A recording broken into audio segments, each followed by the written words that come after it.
Farid Boudjelal, bonjour. Laurent Muller, bonjour.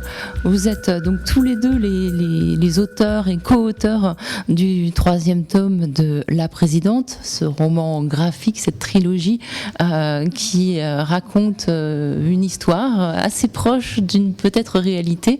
Le 1er tome est sorti en 2015 et il figure l'arrivée de Marine Le Pen au pouvoir. Dans le 3e tome qui s'appelle La Vague et qui vient de sortir, elle est encore pas très loin du pouvoir au début, ça démarre en 2023 et le nom de Le Pen est toujours très haut dans la vie politique française.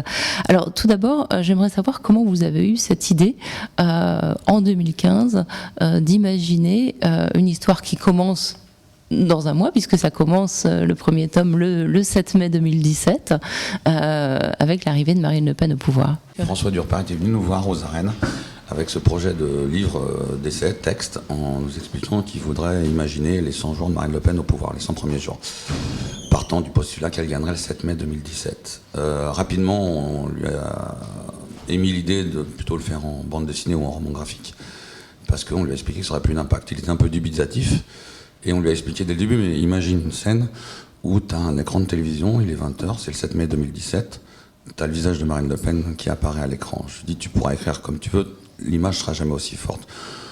Et ce qui a fini de le convaincre, c'est, je lui ai dit de la même façon, imagine, tu es sur le perron de l'Élysée, tu as la passation de pouvoir entre Marine Le Pen et François Hollande. Il n'y a pas d'image plus forte, à moins que tu sois un génie de la littérature, mais ce sera compliqué. Et donc ça l'a tout de suite convaincu et on s'est lancé dans le projet. Je pense qu'on a eu largement raison. Mais c'est vrai qu'à l'origine, c'est lui qui a eu l'idée. Et puis après, il a fallu trouver un dessinateur, et moi j'ai pensé à Farid pour d'abord son talent, et puis aussi pour une autre raison, parce que lui et son frère, en 95, quand la mairie de Toulon est passée au Front National, ils avaient été assez actifs contre le Front National, et ils avaient vécu ça de l'intérieur. Donc c'était aussi important pour moi de prendre Farid comme dessinateur sur ce projet. Alors néanmoins, Farid, c'est pas votre univers de prédilection de dessiner des gens en costume. D'habitude, vous êtes plutôt à dessiner des personnages populaires. Je ne savais même pas si j'en étais capable, en fait.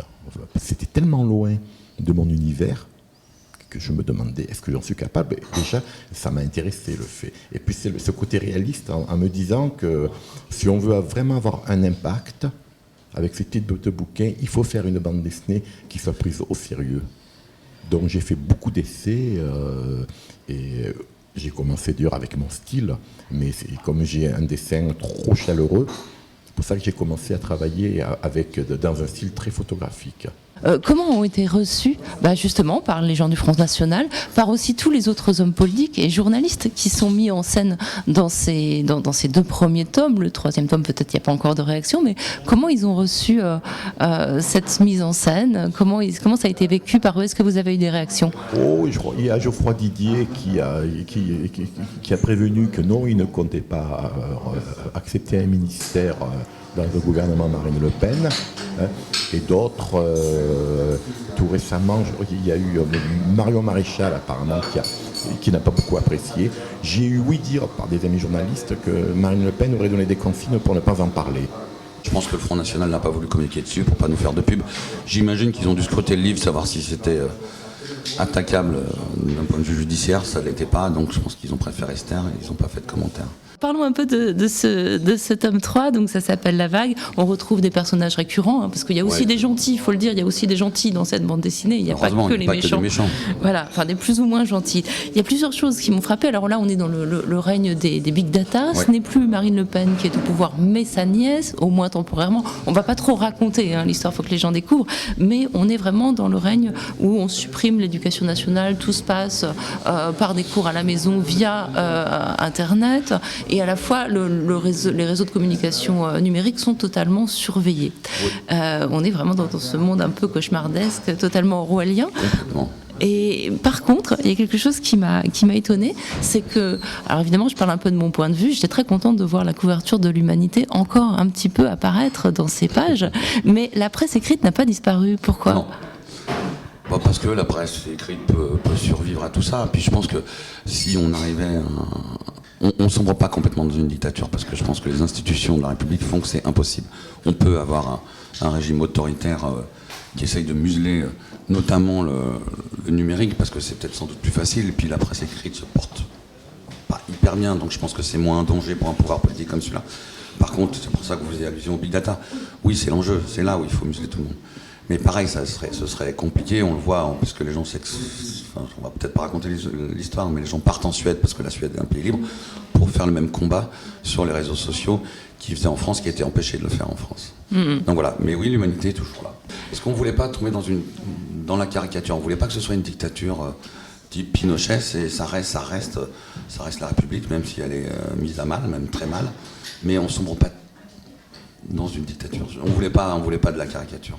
Et je pense que le Thomas a été félicité aussi pour ça, parce qu'on n'est pas tombé dans la caricature. On a toujours un parent, soit qui est vraiment très à gauche, donc ça va l'intéresser, soit un parent un peu qui a des tendances un peu FN, un truc comme ça. Alors on peut lui offrir cet album, comme nous dire des réflexions, on peut lui offrir cet album sans lui donner l'impression qu'on se fout de sa gueule. Alors que si on lui offre un album de caricature, il faut se dire, attends, tu te fous de ma gueule, il mettra à la poubelle. Là, la personne, sera amenée à le lire et à analyser justement le programme du Front National, puisque le premier tome traite des 100 premiers jours. Alors, autre chose qui est absolument frappant, et là que vous avez imaginé, la Guyane est à la une de l'actualité depuis une semaine, et les territoires ultramarins dans vos 3 livres ont une très très grande place. Qui a eu l'idée et pourquoi ? Ça, dans le tome 1, c'est François, qui tenait beaucoup, donc il y a aussi cette sensibilité. Bon, au départ, c'est surtout, ça expose en Nouvelle-Calédonie. Donc c'était... c'est sûr que c'était un truc que quand on voit ce qui éclate aujourd'hui, on est complètement rattrapé par la réalité de ces événements. En même temps, ça a toujours été, quand on voit comment... ces territoires sont gérés, tout ça, on ne peut pas non plus s'étonner qu'il y ait du pétard en ce moment. Je veux dire, ça ne demande pas non plus une grande... Dans tout ce que vous avez imaginé, est-ce qu'il y a quelque chose qui vous fait plus peur que le reste? Est-ce qu'il y a un truc qui vous a vraiment fait peur et vous avez décidé de le mettre quand même? Non, moi la chose qui pourrait être inquiétante, c'est l'association, mais ça c'est peut-être un fantasme parano, mais l'association des big data avec des pouvoirs autoritaires. On sait que ces gens-là fonctionnent essentiellement pour l'argent, essentiellement pour la défiscalisation. Si demain, pour des raisons de fiscalité, d'argent, ils s'associaient avec des pouvoirs un peu bancals, ils pourraient tout à fait basculer du mauvais côté. Moi, il faut faire très attention à cet aspect-là des choses. Parce qu'ils ont une super puissance, ils sont aujourd'hui tout puissants, et si on leur laisse un petit peu de pouvoir, je ne sais pas où ça peut nous amener. Aujourd'hui, on est surveillé, scruté partout, ils savent tout ce que vous faites, et quand on a un Trump au pouvoir, alors pour l'instant il s'oppose à Trump, mais rien n'interdit demain, pour des raisons uniquement, comme je disais, de fiscalité, qu'ils puissent passer un pacte avec un pouvoir comme Trump. Dernière question concernant donc La Vague, le 3e tome de cette trilogie La Présidente.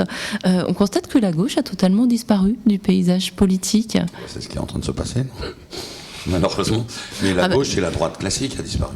L'idée, c'était d'imaginer face à un pouvoir comme ça, voilà, quelle est la réaction? Et la réaction, c'est des gens qui se regroupent sur une seule étiquette, celle de la démocratie, celle de la liberté. Mais alors justement, la deuxième partie de ma question, c'était la gauche, en tout cas la gauche incarnée par des hommes politiques semble avoir disparu, mais ce qui est proposé à la fin, c'est un peu le programme de Mélenchon, c'est la 6ème République, c'est la démocratie participative, donc les idées survivent aux hommes, c'est ça votre... Mais tout à fait, et puis les hommes sont encore là, en l'occurrence une femme, puisque c'est Madame Taubira. Donc la gauche est encore là. Voilà, oui, les idées, évidemment, heureusement que les idées survivent aux hommes. Farid, un dernier mot sur vos prochains projets? Si elle passe à la présidente 4, 5, 6,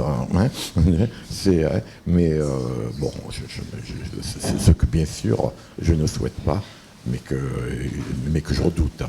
Vous voyez, tant plus que ce sont des albums, certains disaient que c'était des albums qui étaient très bien, notamment pour les abstentionnistes, qui pouvaient les amener à une réflexion. On a vu beaucoup de gens qui sont venus nous voir en disant j'ai acheté votre bouquin, je vais en acheter un deuxième pour mon fils parce qu'il faut qu'il aille voter. Et en fait, il y a plein de gens, moi j'ai rencontré plein de gens qui me disent mais cette BD elle donne envie d'aller voter. Et c'est quand même plutôt positif.